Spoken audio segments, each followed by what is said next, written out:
Yo, so guys, welcome back to another video. This is another Wendover Productions reaction. It's been quite a long time actually, and firstly, I've tested it out and my audio should be good now. I apologise for the absolute stinker, the absolute mare that we had with the past few posts.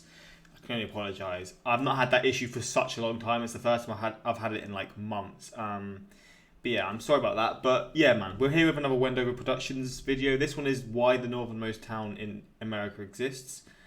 I've had suggestions about this town. I think it's like Barrow. Yeah, Barrow, I think. I feel like I've heard about it, and I think it was in the thumbnail as well. Wait, was it in the thumbnail? Oh, where's it gone? Oh, I was going through here, wasn't I? Yeah, Barrow, there you go. And yeah, man, I mean, there's a town with this name in the UK. I would be interested in knowing if the town is also maybe influenced from the UK place, or if that's just got no correlation, because I know there's a lot of correlations between UK town names and US town names, but that's irrelevant. Let's get into this one. Hopefully you're going to enjoy. If you want more Wendover production reactions or similar ones, suggest in the comments what you want to see. And yeah, man, before we get into it, quick shout out to my Instagram, my Twitter, links in the description for those interested in following. Same for my Patreon, links are all there for those interested in finding my Patreon. A lot of exclusive videos there. But yeah, man, let's get into this. Let's see what Wendover have for us Productions video in collaboration with Real Life Lore and made possible by Squarespace. Build your website for 10% off by going to squarespace.com/Wendover. 3,500 miles from Washington, D.C. 3,000 miles north of Los Angeles. 700 Isn't it right here? 150 miles north of Anchorage, where the ground never melts, where the snow falls midsummer, where no plants taller than a few inches grow, where the sun sets for months in the winter and stays up for months in the summer, lies America's northernmost town, Barrow, Alaska. Combing through maps, Barrow has always intrigued me, and I had two questions. Why does it exist, and what is it like? So I visited it. Now, asking why Barrow exists might seem like an absurd question. You could ask the same for Fernley, Nevada, or Grafton, Vermont, or any other town, but Barrow is a bit unique. Yeah, it's literally the tallest point, the highest point. It's just crazy. It's not a small town, at least by Arctic standards. Just as many people live in Barrow as in the entire rest of northern Alaska. There's only one town on Earth larger than and further north than Barrow. Considering Barrow is one of the northernmost communities in the world, the weather is far from typical. This clip from 1:45 a.m. on May 30th 1:45 a.m. But that is ridiculous. Shows just how unique it is. Just hours before, it was 68 degrees in Los Angeles, 70 in Denver, 93 in DC, and 96 in Dallas, while Americans across the country were having their Memorial Day barbecues. And here in Barrow, the sun still lit up the landscape and it billowed snow just before 2 in the morning. Snowy weather isn't the least bit unique in the weeks leading up to summer, and even during June, July, and August, the ground regularly gets a light dusting. You can tell it's the Arctic. For 65 days in the summer, the sun never sets. Then for 65 again in the winter, it never rises. On the ground, Barrow is desolate. It's bounded on one side by the flat. That must be so depressing. 65 days without sunlight, man. That's gotta be good. That has to be bad for you. I mean, I'm pretty sure there are actually it is proven to be bad for you with no sunlight, etc. But mate, that's ridiculous. My only real guess now is maybe they're here for like oil, because I feel like Alaska's got a lot of oil there, but I'm not actually too sure. Again, but there's a lot of people who live there, so it can't just be for that. So we're gonna see what else, but Arctic tundra, and on the other by the often frozen Arctic Ocean. There's little emphasis on aesthetics within the town itself, but there are few sights as beautiful as the sea ice just off the beach. There's not a single paved road in Barrow, as they would be destroyed each year by the shifting land as it freezes and melts. In fact, there aren't even roads connecting Barrow to the outside world. They end just a couple miles out of town. That does mean, though, that for all but a few months of the year, there's only one way in or out: the airplane. Barrow's airport is quite literally the lifeline of the community. The entire town relies on planes going in and out to get food in and people out. Somewhat surprisingly, multiple jet planes fly into Barrow each day from Anchorage. You could start your day in this small town above the Arctic Circle and finish in New York. With no roads or port, with little exception, every ounce of food flies into Barrow. There's even a special type of aircraft built almost exclusively to serve small towns like Barrow, the 737 Combi. These planes have their front half built like cargo planes and their back half built like passenger planes to serve communities that are small enough that they can't demand full-size cargo airplanes and still need a way to bring passengers in and out. Increasingly nowadays, however, Barrow can be supplied by boat. For just a few months of the year, the ice breaks up enough that a barge can come to shore and bring all the goods to Barrow that won't fit in a plane. That means that if you need a car or a truck or building materials, you have one shot a year to... But like, why would you want a car, man? Like, if there's only roads that can go to only can go like as far as possible. Like, they can't go further than possible. They can go like 10 miles away or whatever. What even is the point? But at the same time, I guess people who would still want cars, right? But it's just an interesting thought. What if like the power ran out here and you had no heating or whatever? They would be screwed. Like what happened in Texas recently. Obviously, they're prepared for this because they know the weather's going to be cold, but... Order it. As the mayor says, the cost of living is very expensive here because a lot of the produce products are very expensive because they're flown in. Air freight is very expensive. Heavy things are incredibly expensive. $15 for this hand sanitizer and $30 for this stain remover. Products that need refrigeration in transport, such as frozen pizza, are also unnaturally expensive. $17 for this one. What? Bulky things demand a premium too. $20 for some toilet paper and $22 for diapers. What? How? But they must earn some serious money because that is absolutely insane. The cost of living above the Arctic Circle in Barrow is just extremely high due to its location.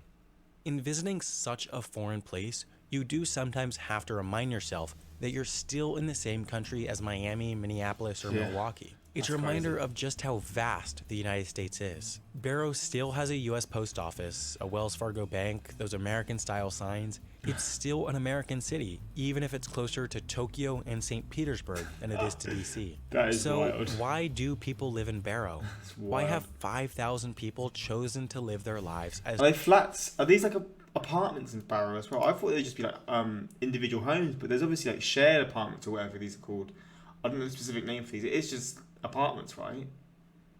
That's so crazy, man. 5,000 people chosen to live their lives as close to Is the there police there North as Pole well? as to their own state capital. Well, for many residents, it's been their home for thousands of years. There we go. Barrow is the cultural center of the Inupiat tribe, one of the dozens of native Alaskan tribes. There's evidence that the Inupiat people have lived in the same spot as Barrow for more than 1,500 years, making it one of the oldest permanently inhabited settlements in North America. That's why over 60% of the residents in the city are Alaskan Native, mostly from the Inupiat tribe. The answer to why the other 40% is there, as it often is oil. Barrow is the administrative center of the North Slope Borough, the equivalent of a county or region. The area is larger than the entire United Kingdom, yet less... What? And that's the United Kingdom. This place is bigger than England, man. Bruh, this place is so small.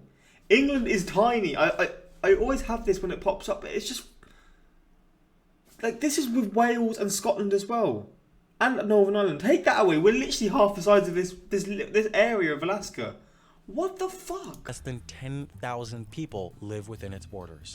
Barrow itself doesn't have a significant amount of oil, but nearby Prudhoe Bay has the single largest oil deposit in North America. Larger companies that have leases out in the Prudhoe Bay oil fields, they hire people to fill in positions that are needed within their services.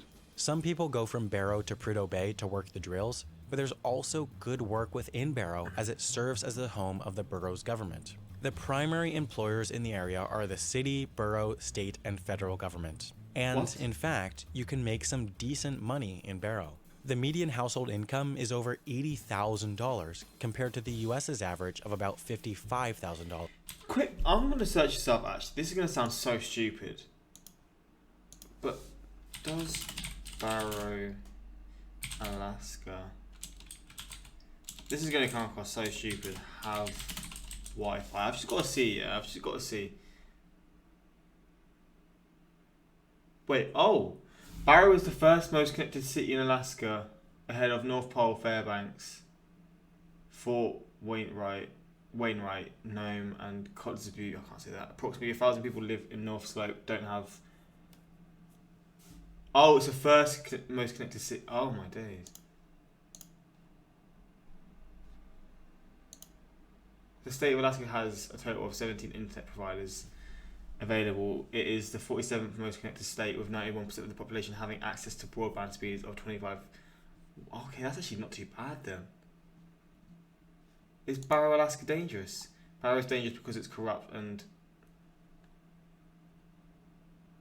Oh, well, we won't get into that sort of stuff. Of course, when spending $500 a week on groceries is normal, I wonder how much Reese's Puffs cost there, because they must cost loads. I mean, in the UK, they cost like £10. £10 to buy, which is what, like $14, something like that? this number seems slightly less impressive. But the city does have real industry. That, of course, is a big reason why 5,000 people live here. It's a completely self-sustaining city. It's expensive, hugely expensive to live here, but those who do make that choice for a reason. Among American cities, Barrow sits center stage, watching the world warm. I think we live through climate change on a daily basis.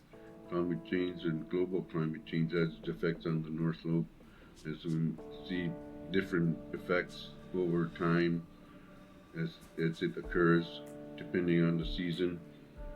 Mostly you could see it in the fall and spring, prolonged seasons in terms of the effects of climate change, the thawing, the warmer temperatures, movement of migration of animals occurring a little bit more earlier than what they were in the past. So these are changes that we're contending with on a daily basis in the Arctic.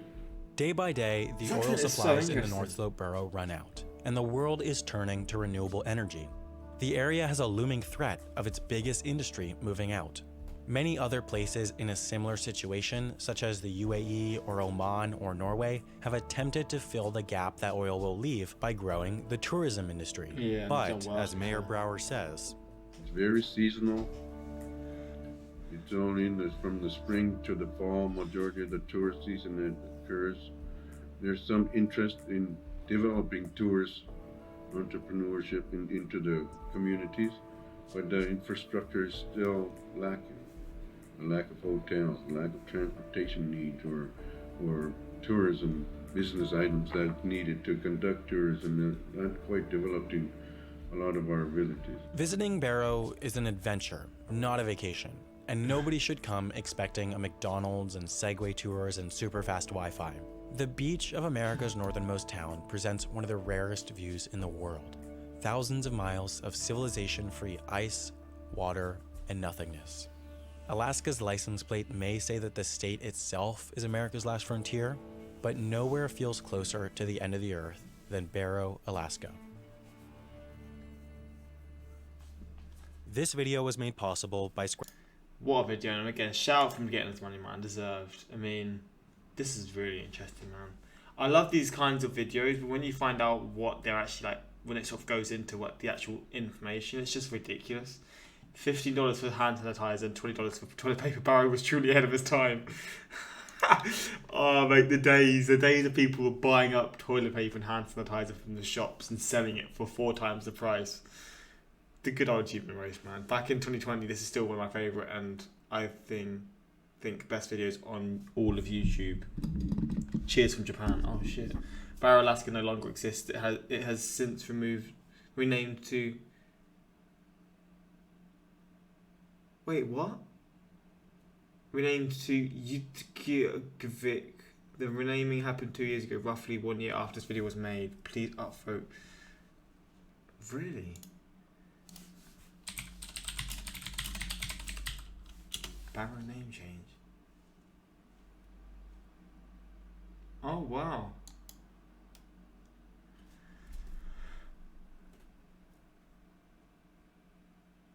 God damn. Fair enough. I mean, that's pretty interesting. I've never met or seen a mayor with such a lack of charisma. That's how you know you can't trust him.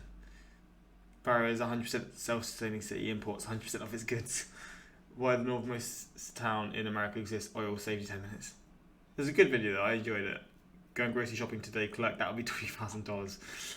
the craziness there, man. But yeah, the prices are crazy. But again, the money's more. But still, when you deep the prices, like, it's nuts how that's livable. The prices are even livable. Like how you can live with like groceries that cost that much and that kind of stuff. But people clearly do. And I mean, yeah, hopefully you enjoy this one. More of Wendover production reactions on the way. And yeah, until next time, like, subscribe. Peace.